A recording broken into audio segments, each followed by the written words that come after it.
Señor, te damos gracias esta noche. Gracias por permitirnos haber llegado hasta aquí en estos 9 mensajes de este maravilloso libro del Reino.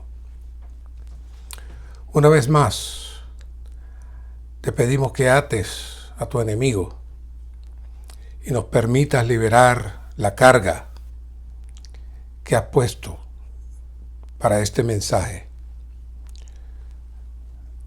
Bendice a los oyentes, dándoles un espíritu de sabiduría y revelación, de tal manera que esta palabra no sea una enseñanza más, sino una impartición de vida a cada uno de los oyentes. Confiando en ti y esperando en ti, Señor. Amén. Amados santos, esta noche finalizamos esta serie de mensajes, de 9 mensajes. Hoy estamos en el mensaje 9. Son mensajes dentro de una base muy simple, pero que en realidad comprenden una gran profundidad y seriedad. Esta noche estamos en el mensaje 9, el campo de batalla de los 2 reinos. El mensaje 8 hablaba de los 2 reinos. Ahora vamos a trabajar más en la línea del campo de batalla de los 2 reinos. Y vamos a ver aquí la operación del campo de batalla. Así que como vimos en el mensaje anterior, hay 2 reinos. El reino de Dios, que tiene su realidad hoy en la vida de iglesia, y luego tendrá una manifestación en la venida del Señor. Y luego tenemos el reino de Satanás, el cual se ha producido mediante engaño, entrando a las criaturas, tanto celestiales como terrenales, y iniciándose en el hombre como la criatura terrenal, que como vimos, produjo la maldición de toda la tierra, y luego vamos a volver a profundizar más en ese tema, y en la cual él opera como su base. Pero Dios está en el proceso de volver a restaurar plenamente todas las cosas, comenzando con el hombre mismo.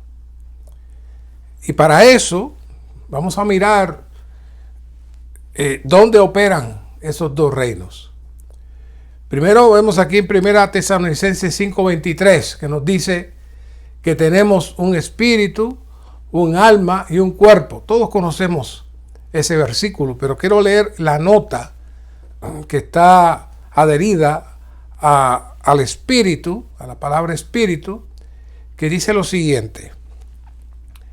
Esta palabra claramente indica que el hombre consta de 3 partes: espíritu, alma y cuerpo. El espíritu, como nuestra parte más profunda, es el órgano interno por el cual tomamos conciencia de Dios y tenemos contacto con Él. El alma es nuestro mismo yo, un intermediario entre nuestro espíritu y nuestro cuerpo. Por ella somos conscientes de nosotros mismos y tenemos nuestra personalidad. Y tenemos el cuerpo como nuestra parte exterior, es el órgano exterior. Por él somos conscientes del mundo y tenemos contacto con el mundo material. El cuerpo contiene el alma y el alma es el vaso que contiene el espíritu. Y en el espíritu Dios mora como espíritu. En el alma mora nuestro yo y en el cuerpo moran los sentidos físicos.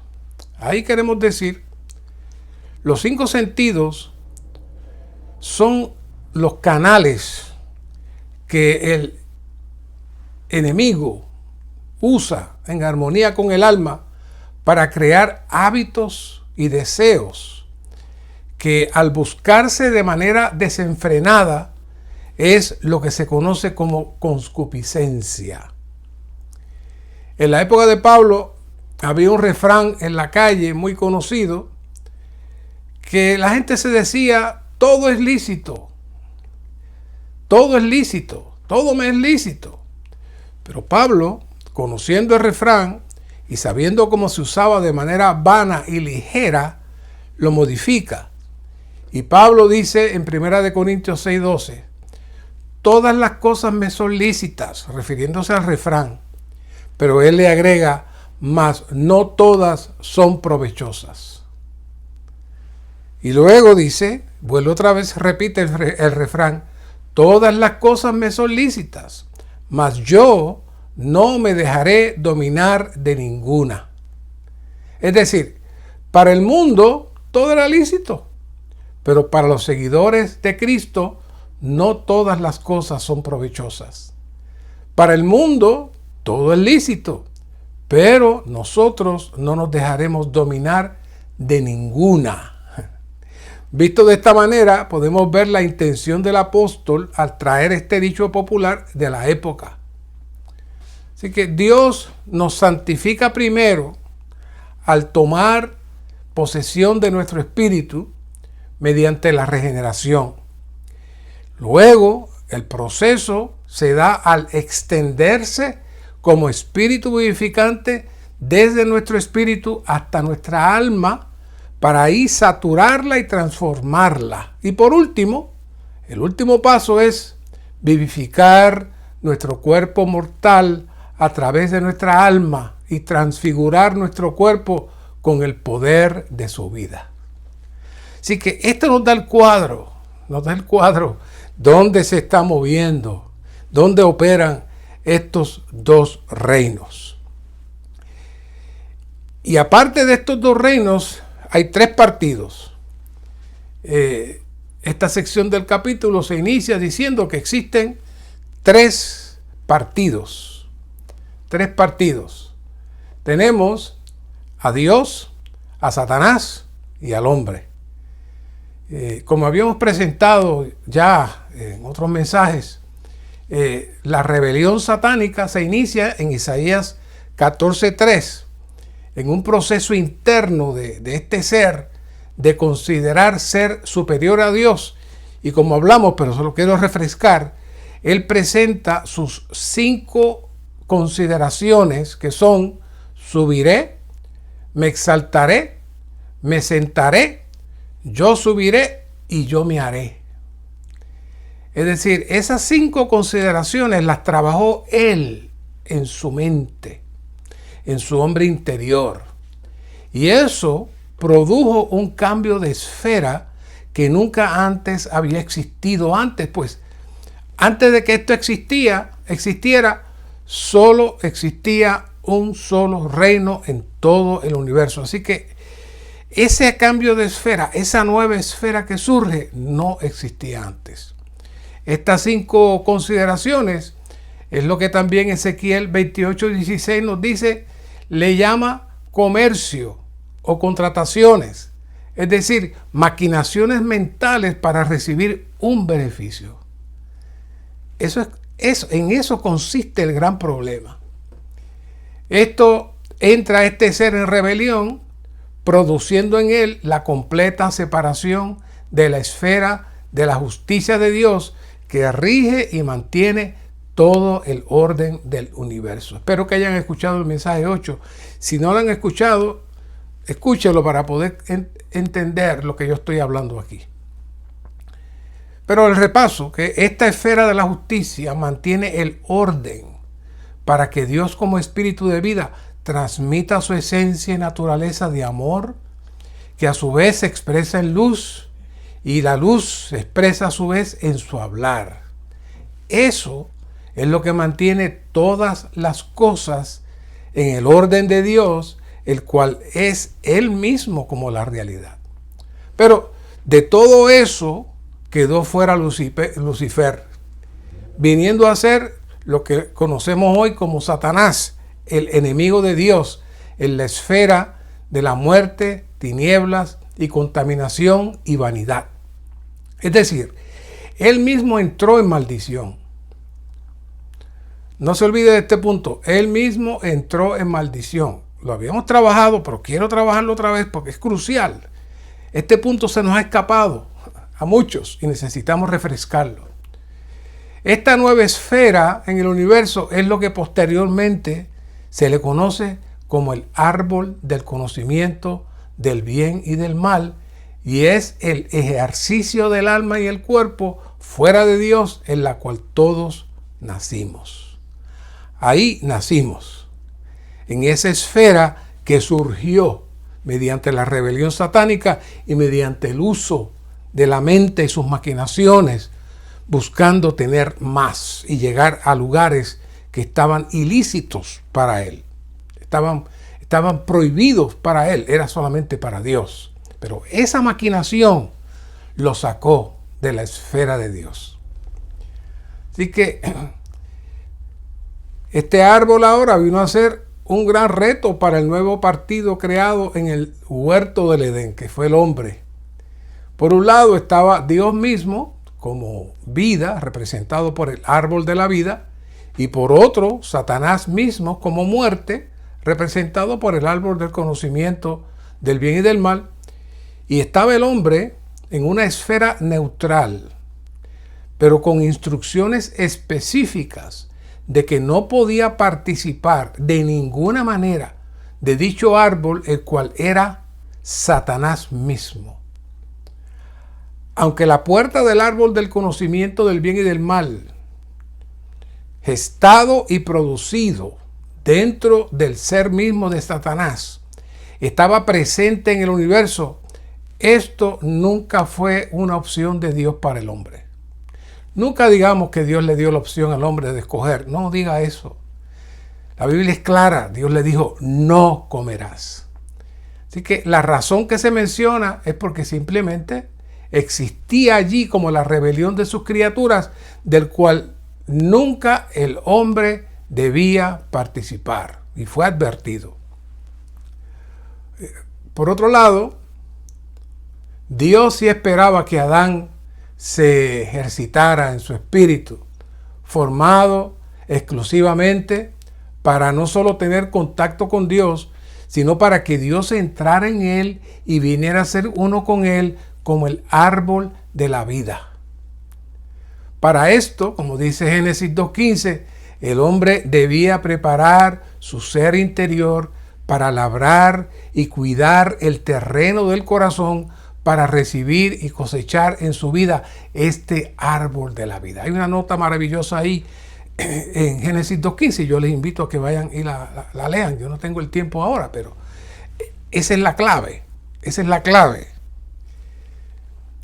Si esto hubiese sucedido, el enemigo de Dios hubiese sido derrotado y restringido, y el orden de justicia en el universo hubiese sido restaurado. Fíjense qué importante. El orden de justicia del universo hubiese sido restaurado.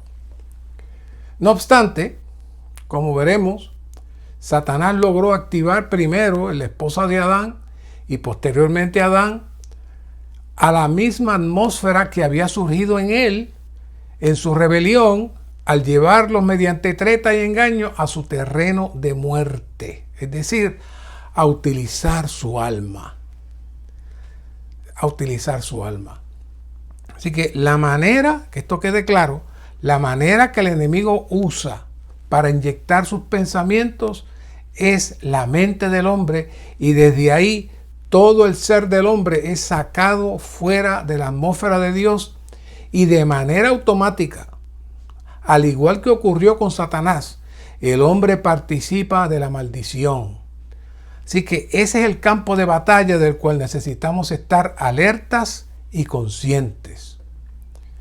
Claro, aunque leemos en estos capítulos que dice que Satanás entró en el hombre, este no lo hace de manera física, pues él es un ser finito, no es omnisciente, no es omnipotente ni omnipresente, como lo es el Dios triuno, pero sí en los pensamientos y deseos del hombre, en constante interacción con los 5 sentidos del cuerpo, mediante la ayuda de sus demonios. Ahí Satanás es expresado. Ese misterio no lo vemos, pero nos rodea constantemente. Claro, como vimos también en Génesis 3:17, toda la tierra es maldita por causa de Adán.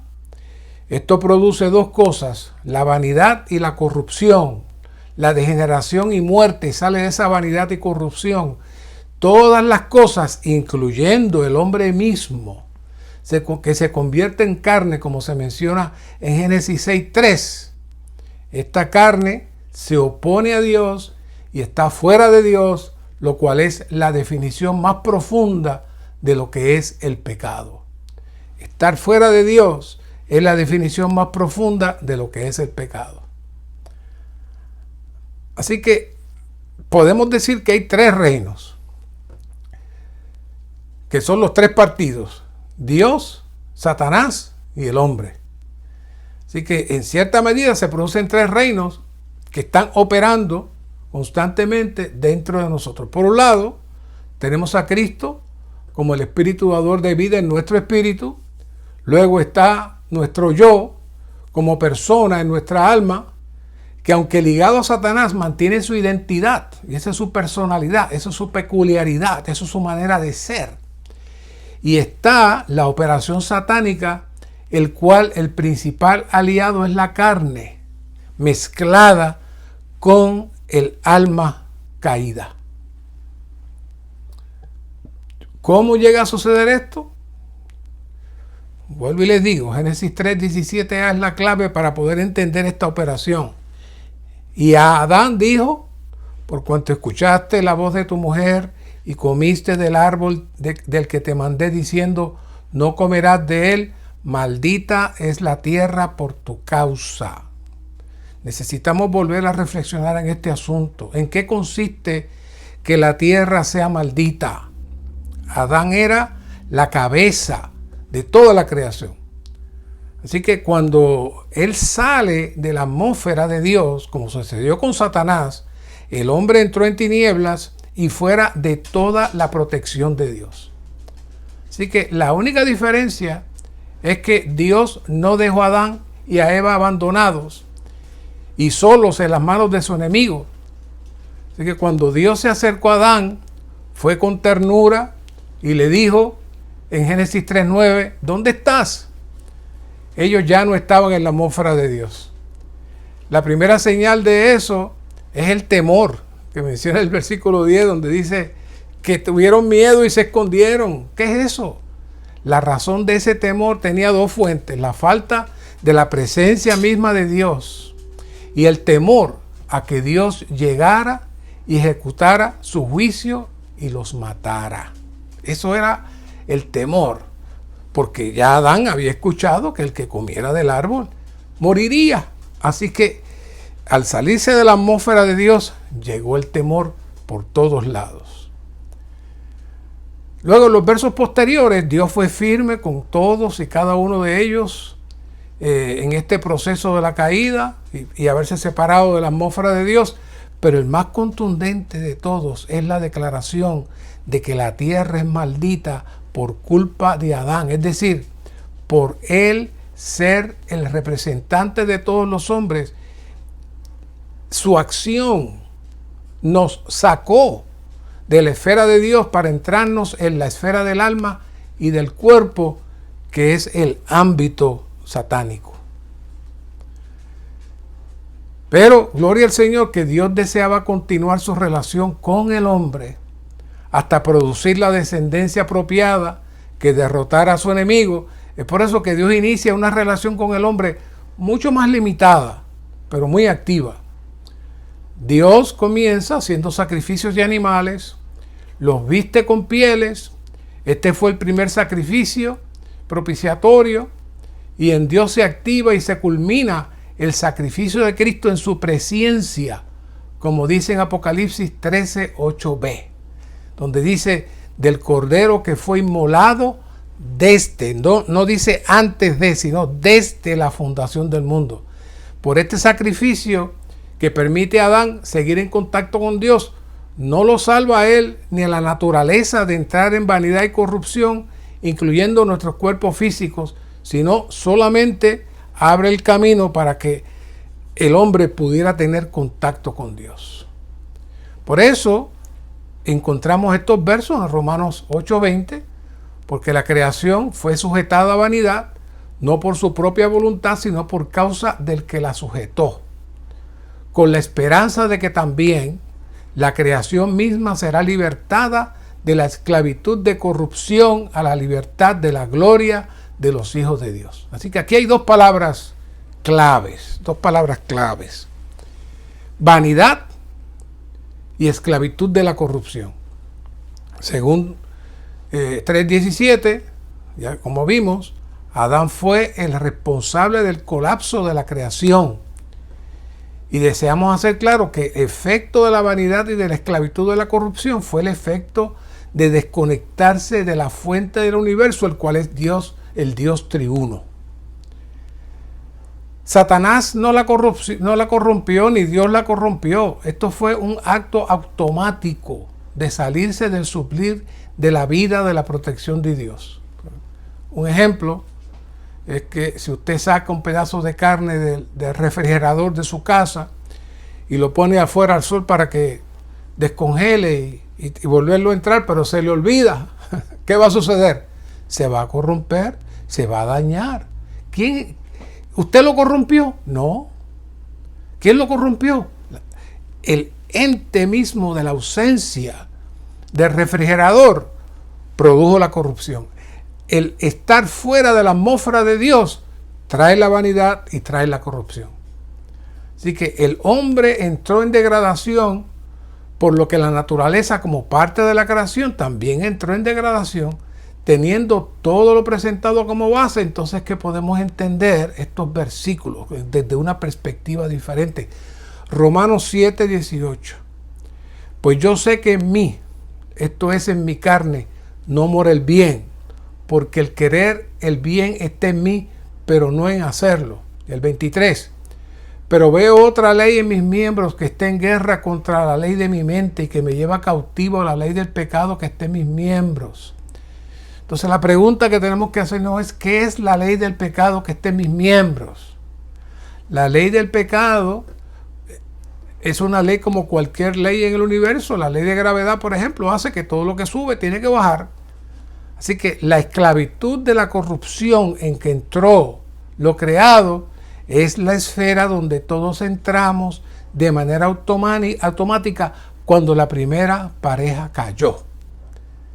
Entrar en pecado es estar fuera de la esfera de Dios.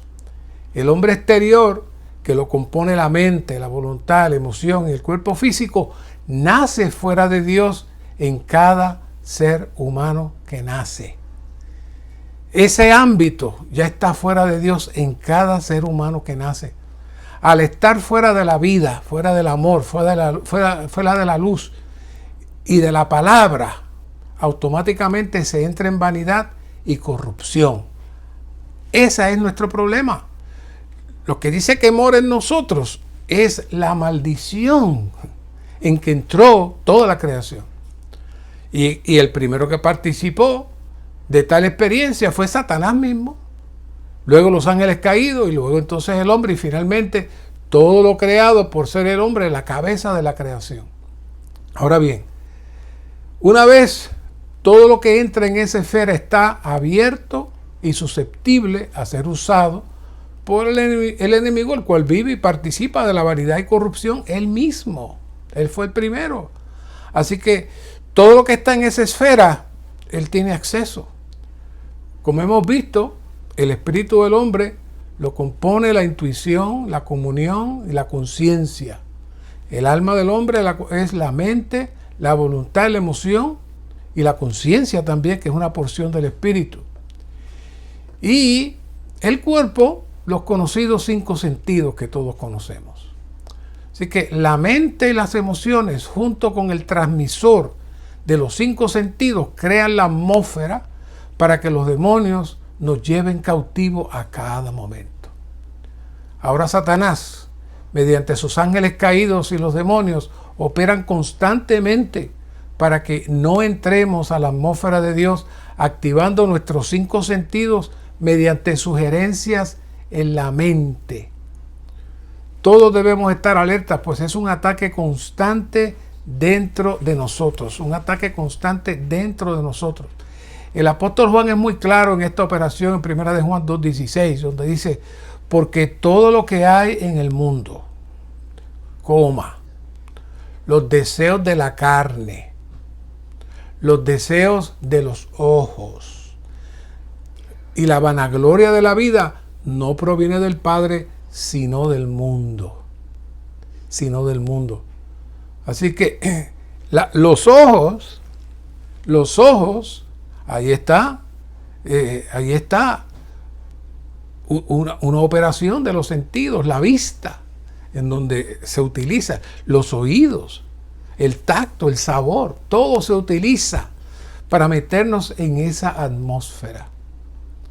Así que Juan describe aquí el ataque constante al que estamos expuestos todo el tiempo. Claro, ahora con mayor precisión que la que Juan pudo haber imaginado a través de los medios de comunicación. En la caída, el espíritu del hombre quedó amortecido y sin función para Dios e influenciado por el alma. El alma asumió el control del hombre para que el hombre fuera dirigido no por el espíritu, sino por el alma. Pero el gran problema lo vemos en Génesis. En Génesis 6:3, cuando dijo Jehová, no contenderá mi espíritu con el hombre para siempre, porque ciertamente él es carne, serán sus días pues 120 años. Oiga, de 900 y pico que llegó a vivir algunos, aquí 120 años. ¿Por qué? Por la vanidad y la corrupción en que la naturaleza misma cayó. Entonces aquí hay varias caídas. En la tercera caída, que es la caída de la carne, el hombre abusó de su cuerpo caído y se convirtió en carne, lleno de concupiscencias, de fornicación y violencia. La carne caída es el enemigo más poderoso y maligno de Dios y es completa y absolutamente aborrecida por Dios. Para el tiempo de la tercera caída, todo el linaje humano se volvió carne. Todo el linaje humano se volvió carne. La primera caída fue en el espíritu, la segunda caída fue en el alma y esta tercera caída es la carne. Por tanto, Dios intervino y le anunció a su siervo Noé que destruiría toda esa generación. Así que esta es una figura que anuncia la era inminente, que es la era actual al retorno del Señor. Una vez más, ahora Dios decide que su espíritu no seguirá buscando al hombre, porque éste ha entrado en otra esfera aún más distante de él. Hasta Génesis 6:3 Dios estuvo intentando acercarse al hombre, pero después de ahí ya no contenderá más con el hombre, su espíritu. ¿Por qué? Porque como hemos mencionado, Satanás y sus huestes fueron degradados, puestos en una esfera en lo físico y lo espiritual, una combinación semi-espiritual y semifísica. El alma y el cuerpo físico están también en esa esfera, por lo que el enemigo continúa en su labor de mantener activo y en funciones el árbol del conocimiento en cada paso que nosotros damos. Satanás, como dije ya anteriormente, no es omnipresente, no es omnisciente ni omnipotente, por lo que, como finalizamos en el mensaje anterior, en la lectura del mensaje 8, el ministerio nos dice, mediante su hablar insidioso, Satanás adoctrinó al hombre con sus propios pensamientos.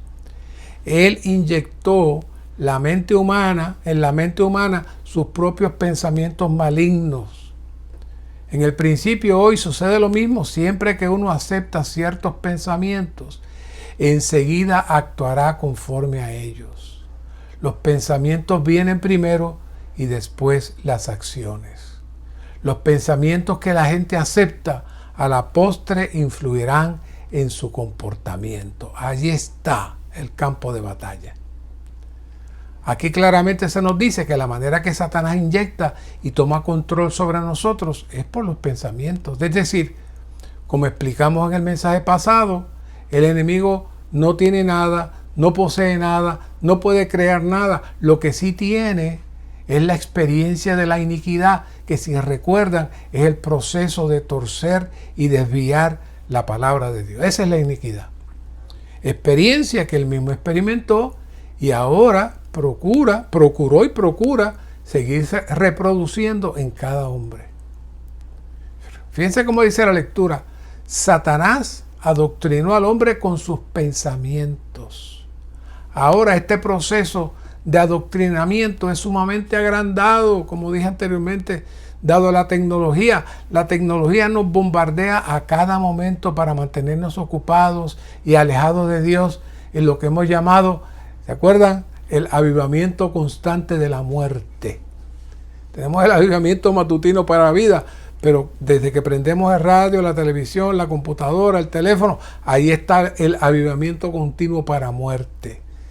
De esa manera, el enemigo nos lleva cautivos para cumplir no el deseo de Dios, sino su deseo.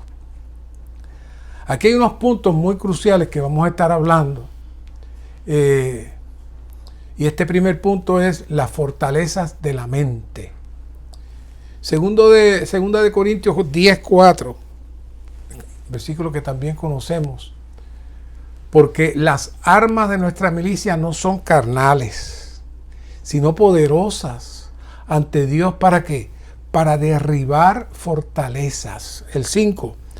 Al derribar argumentos y toda altivez que se levanta contra el conocimiento de Dios, y al llevar cautivo todo pensamiento a la obediencia a Cristo. Hay una lectura aquí que se la quiero leer en el libro del Reino, en el capítulo 9. Pablo dice que la guerra espiritual simplemente consiste en derribar los pensamientos y los argumentos de nuestra mente. Derribar tales argumentos implica subyugar a la mente, conquistarla. Son muchos los cristianos que en la actualidad se encuentran bajo el control de Satanás en sus mentes. No dicen conversos, dice cristianos. ¿En qué consisten estas fortalezas en sus mentes? Consisten en conceptos, ideas, opiniones, juicios e incluso maneras de pensar. Todo lo cual son elementos constitutivos de la mente humana. Muchas veces las personas dicen, no estoy de acuerdo con eso, lo cual simplemente significa que ellos se aferran a algo en su mente. Ahora bien, este principio de la fortaleza de nuestra mente es sumamente serio e importante. ¿Cuántos amados y queridos hermanos que están entre nosotros tienen este tipo de fortalezas?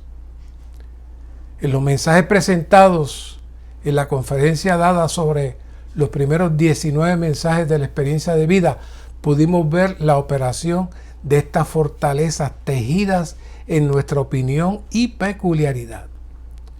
Y cuando uso el término tejida, lo hago con la carga que se presenta en Hebreos 4:12, de la necesidad de que la palabra, como el Espíritu, como dice en Juan 6:63, penetre, parta, rompa y separe el alma del espíritu del hombre. Nuestra mayor preocupación, después de haber estado tantos años en el recobro del Señor, es que con mucha frecuencia me encuentro con queridos hermanos que, aunque el Señor ha logrado avanzar en ellos en muchos aspectos, por otro lado, de manera sorpresiva, hacen comentarios a otros hermanos de su molestia, incomodidad, de la manera que se hacen o no se hacen las cosas. Esto no con un tono de amor y preocupación, sino de agresividad y amargura. ¿Qué es eso? Fortalezas de demonios, de ataduras en sus mentes. Es como si nuestra mente estuviera llena de departamentos con muchas puertas y el Señor no ha tenido acceso a todos esos departamentos, sino solamente a algunos que le hemos permitido entrar. Muchos inclusive usan su conocimiento o experiencia pasada para criticar y exponer a otros. ¿Qué es esto? Estos son fortalezas que el enemigo aún tiene. Si el hablar de un hermano, cuando lo escuchamos, produce tristeza, produce sequedad, incomodidad, ya usted sabe que esa es la expresión de una fortaleza controlada por el enemigo. Cualquier cosa que cause tristeza y amargura y sequedad no proviene de Dios. Hasta una sugerencia, una aclaración para tratar de imponer algo no produce paz. Eso surge de una fortaleza. En ese momento, lo mejor es orar, no tomar ninguna decisión y no discutir. Discutir nos entraría al alma y a la mente de la otra persona.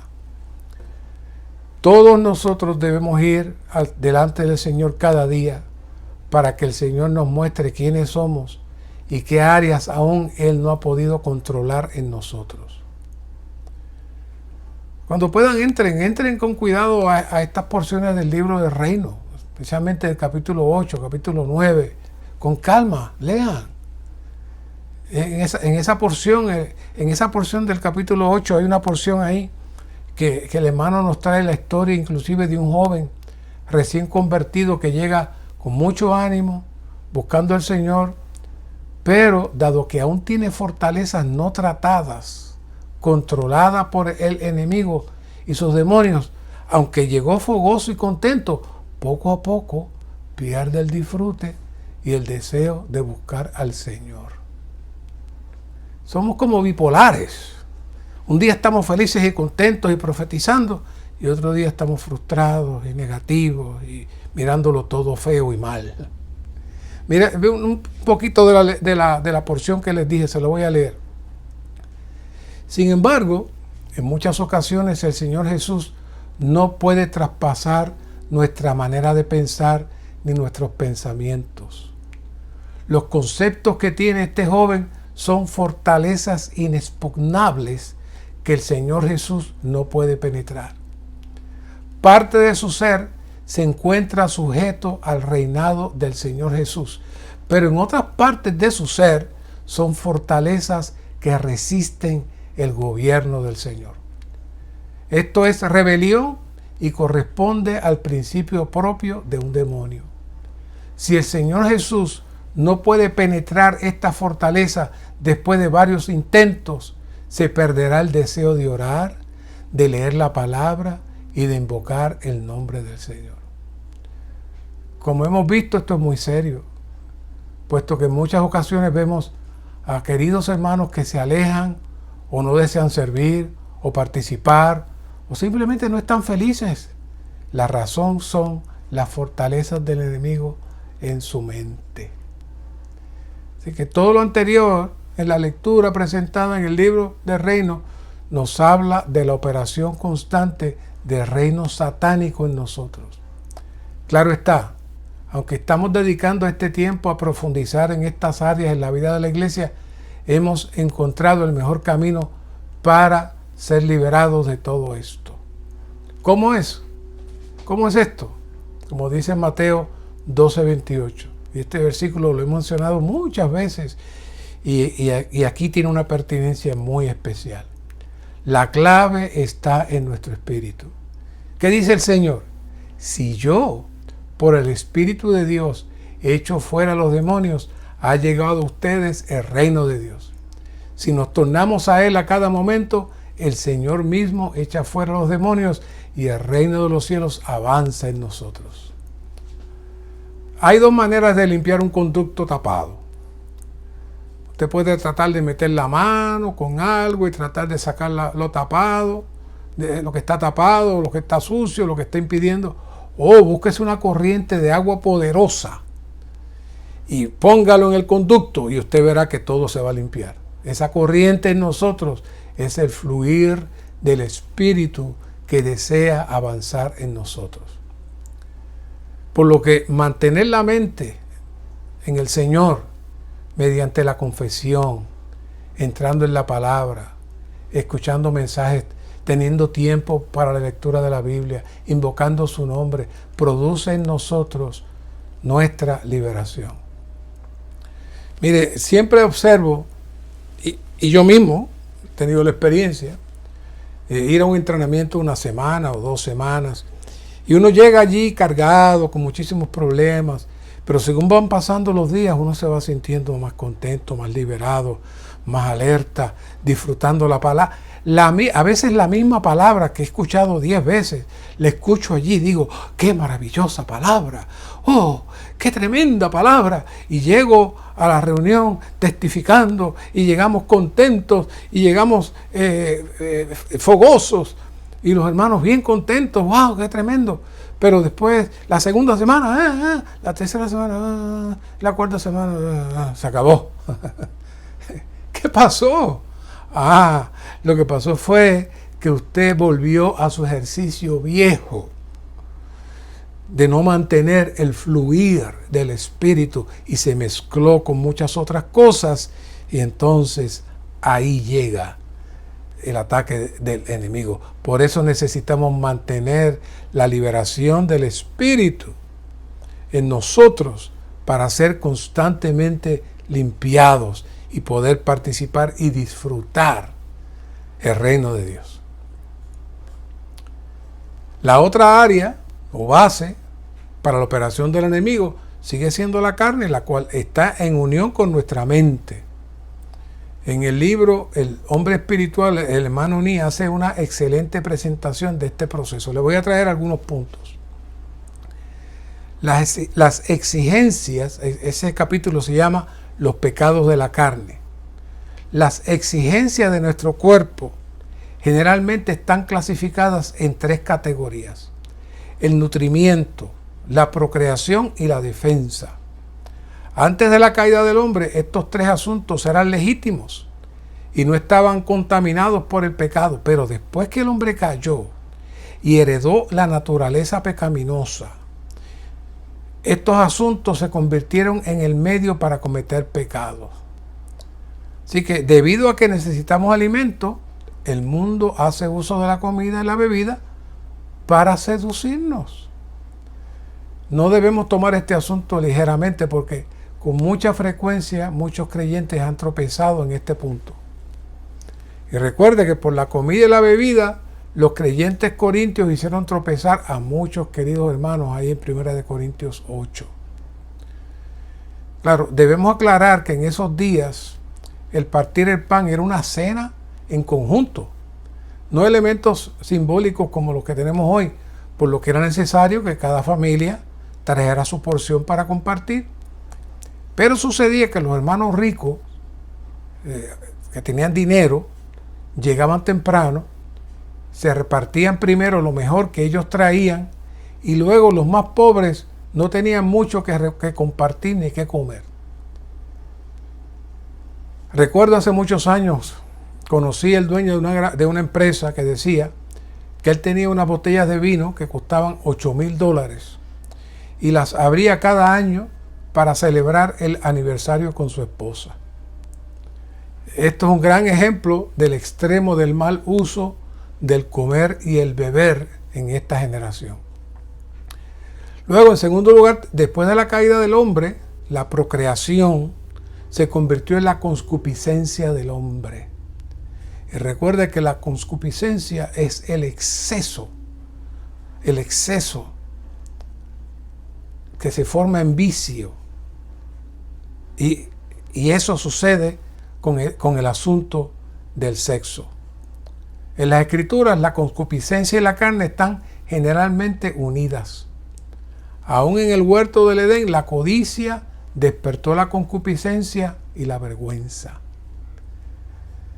En Romanos 6, 12 y 13 vemos: no reine pues el pecado en vuestro cuerpo mortal, de modo que obedezcáis a las concupiscencias del cuerpo, ni tampoco presentéis vuestros miembros al pecado como armas de justicia, sino presentaos vosotros mismos a Dios como vivos de entre los muertos, y vuestros miembros a Dios como armas de justicia.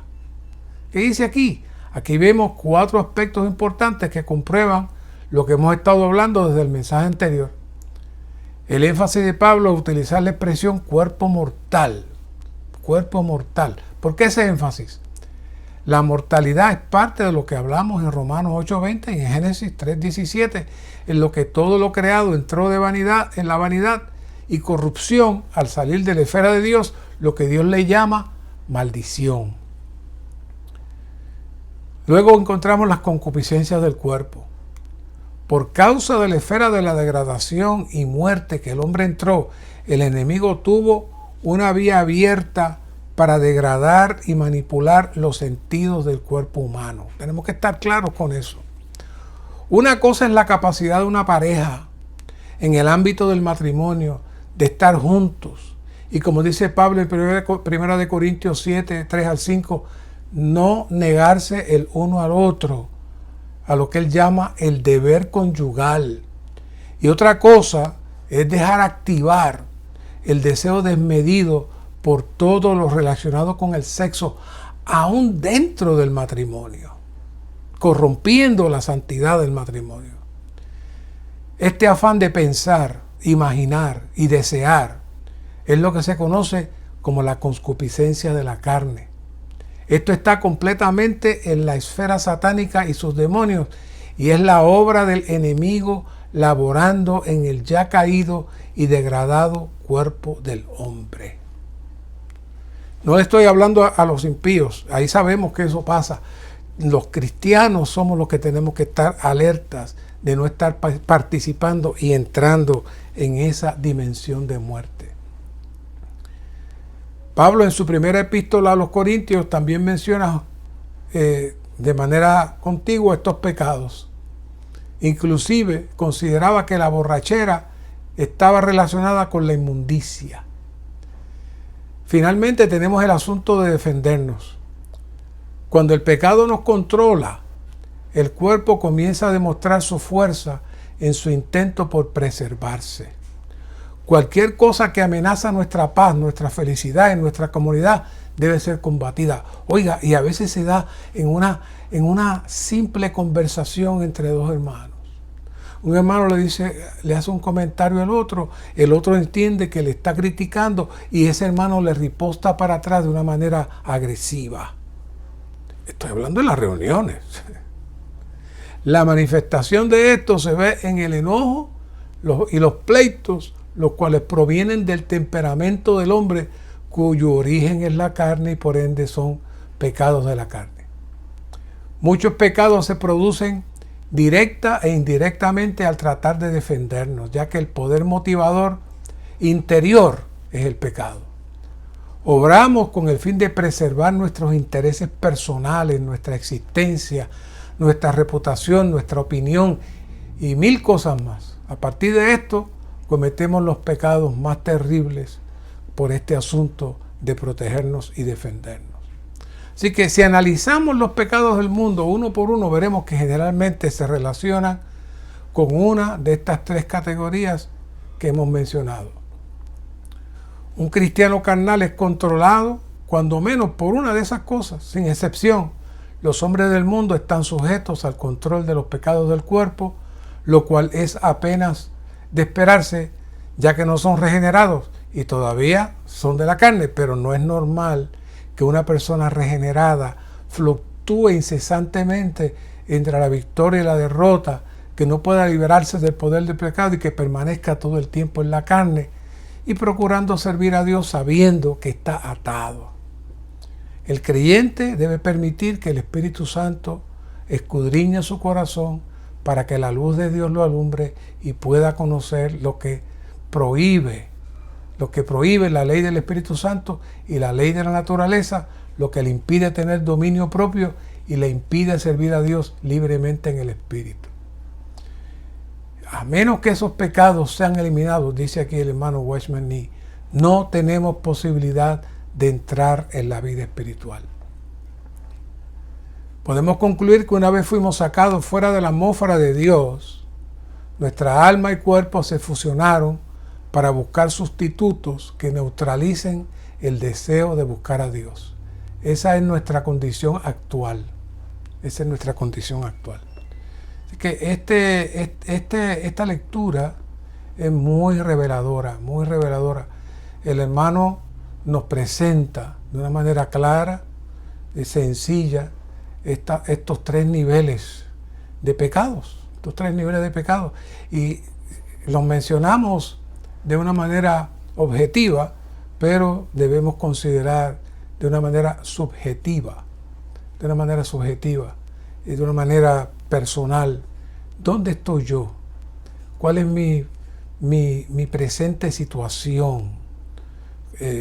¿Cómo estoy tratando yo estos tres pecados que son la base de todos los pecados? ¿Qué está pasando? ¿Qué sucede conmigo? ¿Qué ha pasado conmigo?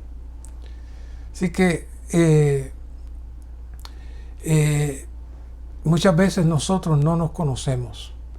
No nos conocemos. Muchas veces nosotros vivimos sabiendo, bueno, yo soy todavía débil, todavía tengo ciertas situaciones, pero como dice aquí, a menos que esos pecados sean eliminados, no tenemos posibilidad de entrar en la vida espiritual. Ahora entramos a otro punto. Hay por lo menos 5 puntos más que necesitamos trabajar. Primero, el próximo que quiero entrar es engañados para ser apartados de la sencillez. El otro es atar al hombre fuerte. El próximo, ejercitar el espíritu, no admitir pensamiento alguno y poner la mente en el espíritu. Esta es la conclusión de este mensaje, pero a la misma vez son las herramientas que necesitamos para poder seguir adelante. Este punto, engañados para ser apartados de la sencillez. Ese versículo, eso se menciona en 2 Corintios 11:3, dice: pero temo que como la serpiente con su astucia engañó a Eva, se corrompan vuestros pensamientos, apartándose de alguna manera de la sencillez y pureza para con Cristo. A mí personalmente siempre me ha impresionado este verso, pues nos revela la actual operación existente del enemigo. Como hemos presentado, Satanás sigue operando desde afuera, iniciando siempre en nuestra mente, igual que hizo como Eva, con un solo objetivo: corromper nuestros pensamientos. Fíjense cómo dice: cada pensamiento de insatisfacción, ¿de dónde sale? Es de la serpiente. Cada pensamiento de duda, ¿de dónde sale? Es de la serpiente. Cada pensamiento de ambición o de celos es de la serpiente. Cada pensamiento de concupiscencia, de lascivia, ¿de dónde sale? Es de la serpiente.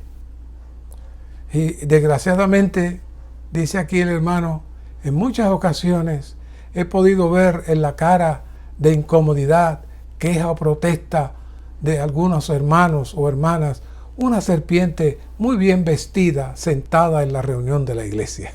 Muy gracioso él. ¿Por qué? Porque él puede percibir que en esa cara de incomodidad o de molestia de ese hermano o hermana sentada ahí está hablando la serpiente. Cuando entramos en tales pensamientos, perdemos la sencillez de Cristo. Romanos 12:2 dice: no os amoldéis a este siglo. Este versículo es maravilloso. De hecho, hay un cántico muy hermoso con este cántico. Lo escucho casi todos los días. Sino transformaos por medio de la renovación de vuestra mente, para que comprobéis cuál sea la voluntad de Dios, lo bueno, lo agradable y perfecto. Necesitamos realmente entrar en la transformación de nuestra mente, donde debe ser la victoria de este campo de batalla. El otro punto es atar al hombre fuerte. En Mateo 12:29, el Señor Jesús dijo que a menos que el hombre fuerte fuese atado, nadie podría entrar en su casa y arrebatar sus bienes. Dice el hermano ahí: cuando se suscite un problema en la iglesia, jamás confronte los pensamientos, sino que siempre acuda al trono y pídale al Señor que ate al hombre fuerte. Recuerda que esto es un asunto de reinos, el reino de Satanás o el reino de Dios. La mente es el campo de batalla y todos tenemos que luchar para que la mente sea capturada. Tenemos que orar para atar al hombre fuerte, pues sólo así podremos arrebatarle sus bienes. Estos bienes, ¿qué son? En realidad le pertenecen a Dios, pero son los hijos de Dios que fueron usurpados por el enemigo. Ahora tenemos que rescatarlos para el reino al atar al hombre fuerte. Así que en cierta medida este proceso está en dos esferas, la esfera física de la mente y la esfera donde están las fuerzas del enemigo que operan para mantenernos atados e inmovilizados, por lo que solo tenemos que batallar desde la esfera más alta en los lugares celestiales en oración. Muchas veces tratamos de resolver los problemas y aconsejar en nuestra mente, con la mente. No hay manera. Necesitamos aprender a tocar el espíritu con el espíritu. Y por eso entramos aquí a este punto G, en donde vamos a unir dos puntos: el espíritu del hombre y ejercitar el espíritu. El espíritu del hombre como morada y lámpara del Dios triuno. Efesios 2:22, vamos a leer una serie de versículos. En quien vosotros también sois juntamente edificados para morada de Dios en el Espíritu. Aquí tenemos a Dios. Romanos 8:10.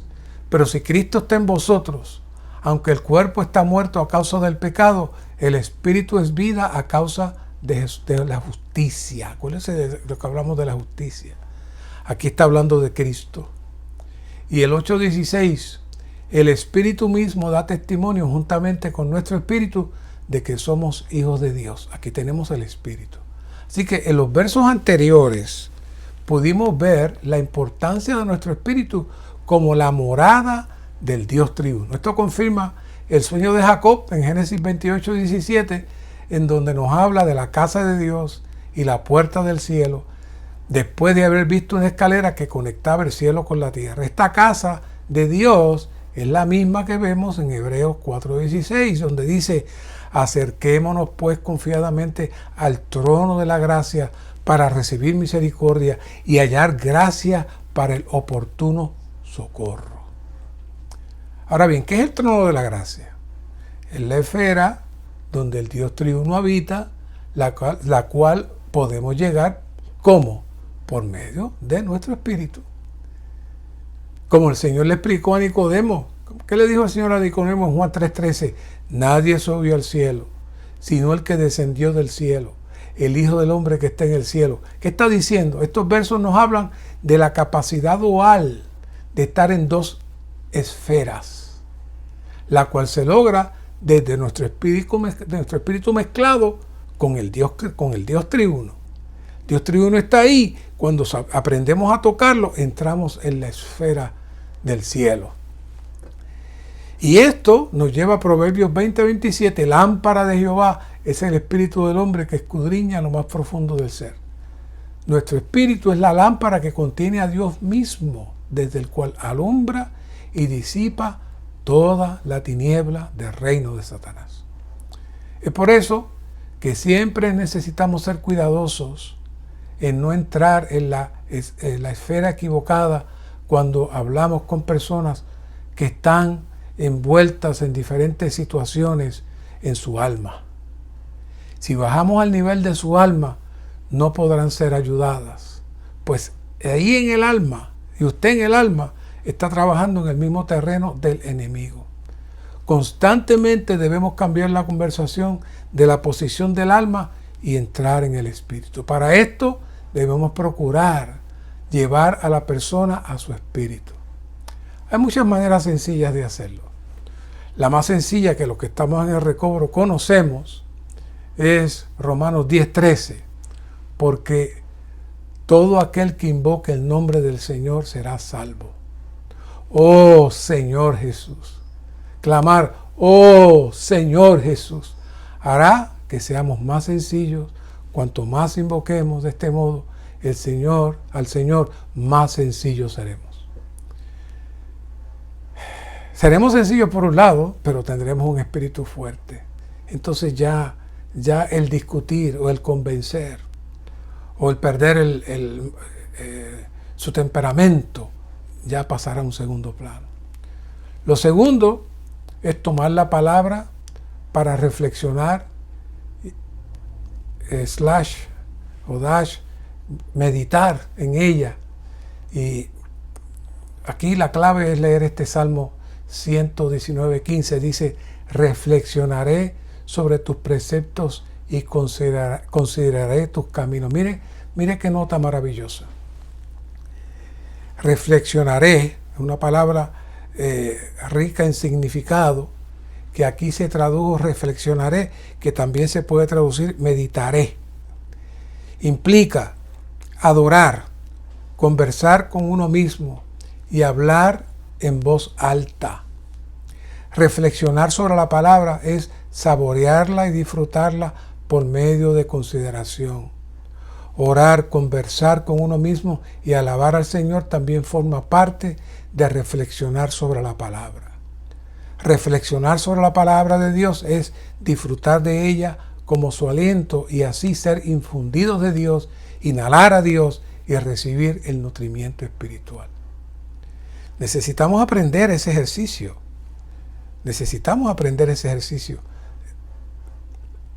Esos puntos que trae ahí esa nota es maravilloso. Recuerde, Salmo 119:15 y busque la nota de reflexionar. ¿Por qué? Porque es una manera diferente y espontánea de mirar la palabra.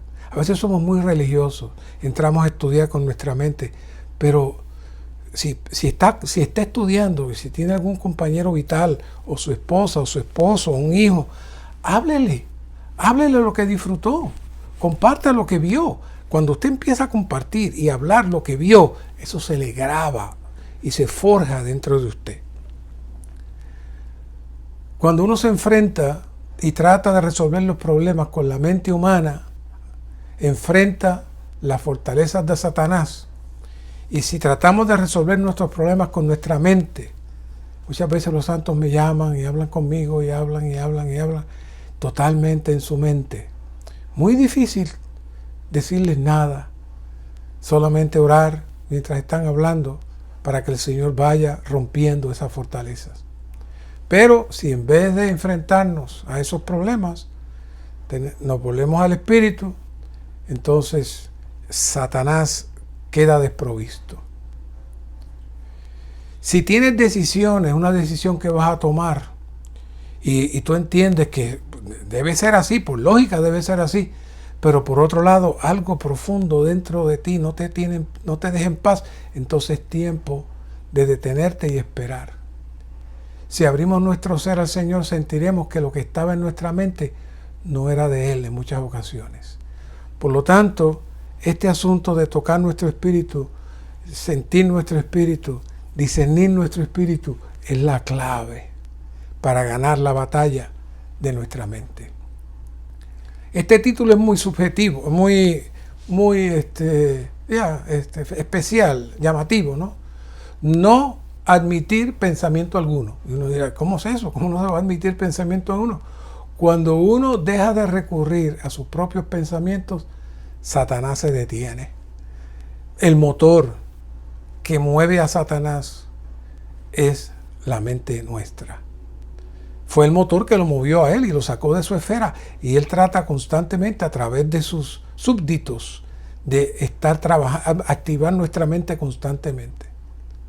Cuando uno coopera con el Espíritu, Satanás tiembla. Y ahí se obtiene la victoria. Como hablamos en algún tiempo, cuando hablamos del cuadro de Eva y la serpiente, muchas veces hemos considerado el cuadro de la serpiente y nosotros. Toda la operación de Satanás se inicia en nuestra mente. Ya vimos que la serpiente no es algo grande, físico, ahí grandote con colmillos. No. Constantemente está hablando, constantemente nos está inyectando. Si nuestra mente es ocupada por el Señor, el enemigo queda neutralizado. Los pensamientos inyectados por el enemigo llegan a ser tan reales que estamos seguros que son nuestros. Ese es el problema. Todos los problemas y situaciones en las familias comienzan con esta inyección de pensamientos del enemigo. Hay una lectura aquí en el libro, el capítulo 9, que dice: en toda ocasión y en toda circunstancia no penséis, más bien cooperad con el Espíritu. Si las personas del mundo no pensaran con respecto a cualquier situación, no podrían hablar, pues ellas no tienen el Espíritu del Padre y solamente pueden funcionar pensando. Pero nosotros tenemos el Espíritu del Padre. Por lo tanto, necesitamos ejercitarnos para no abrigar pensamientos y simplemente disfrutar al Señor en nuestro espíritu. Un ejemplo se da en el hogar. Si uno continúa pensando cosas acerca de su esposa, es muy probable que después de 3 meses vendrán muchos problemas. Lo mismo sucede cuando las esposas admiten pensamientos con respecto a sus esposos. No admitáis pensamiento alguno. Pero es que es verdad, que yo sé que yo creo que esto... No permita nada. No permita ningún pensamiento con respecto a su esposo ni a su esposa, sino que tórnese a su espíritu y disfrute al Señor. Entonces, día tras día podrán exclamar: aleluya, alabado sea el Señor. Si hubiera algún problema con su esposo o con su esposa, si usted se torna al Señor, el hombre fuerte será atado, y lo que usted no pudo hacer tratando de convencer y protestar, lo va a hacer el Señor. Pero si usted interviene y usted ocupa su mente en las debilidades de su esposo o su esposa, o los errores de su esposo o su esposa, o la manera de ser de su esposo o su esposa, se intensificará más Satanás en su esposo y su esposa y en usted.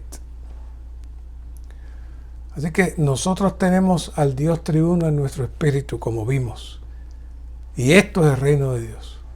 Cuando uno deja de recurrir a sus propios pensamientos, Satanás se detiene y el reino de Dios llega.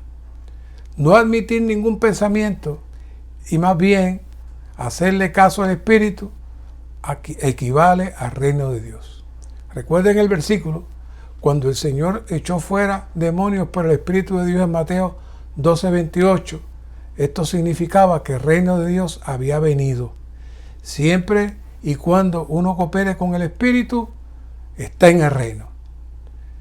Por eso este otro punto, conectado con lo anterior, poner la mente en el Espíritu, todos estamos familiarizados con Romanos 8:6. Poner la mente en la carne es ¿qué? Es muerte. La muerte se relaciona con el reino satánico. Poner la mente en el Espíritu es vida y paz. La vida y la paz son propias del reino de Dios. Si ponemos nuestra mente en la carne, todos los demonios se levantarán y se arremolinarán alrededor nuestro, dice aquí en la lectura. Sin embargo, si ponemos nuestra mente en el Espíritu, los demonios se irán. En efecto, echar fuera a los demonios es el resultado de poner nuestra mente en el Espíritu. Y otra vez, como dice el Señor, si yo por el Espíritu de Dios echo fuera a los demonios, entonces ha llegado a vosotros el reino de Dios. Lamentablemente existen muchas situaciones en la vida de iglesia, pero de todos los lugares el más complejo es en nuestra familia, nuestra vida matrimonial. Pero debemos estar claros que cada matrimonio en la vida de iglesia no es problema del matrimonio. Los problemas del matrimonio y los matrimonios no es asunto de ustedes, sino de Dios y su cuerpo.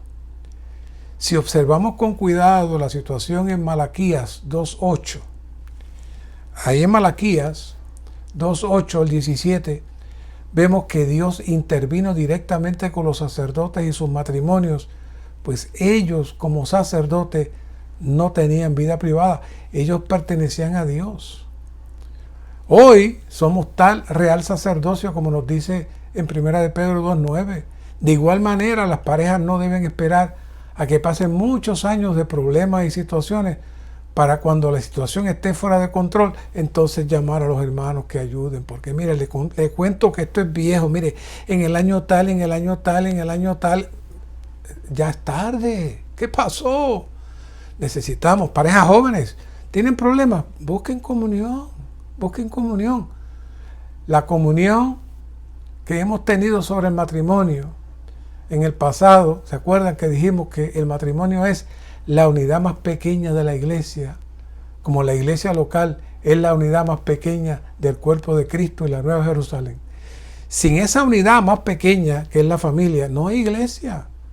Así que recuerden Efesios 4:26. Airaos, pero no pequéis, no se ponga el sol sobre vuestra indignación, ni deis lugar al diablo. Esa frase nada más podemos estar un buen rato. ¿Cuántas veces damos lugar al diablo? Con nuestra mente, con nuestra mente. Lo mejor es rechazar todo pensamiento, pero cuando la situación está fuera de control, necesitamos el cuerpo para orar y que el Señor nos dé más luz antes de tomar decisiones en nuestra mente que causarán más daño.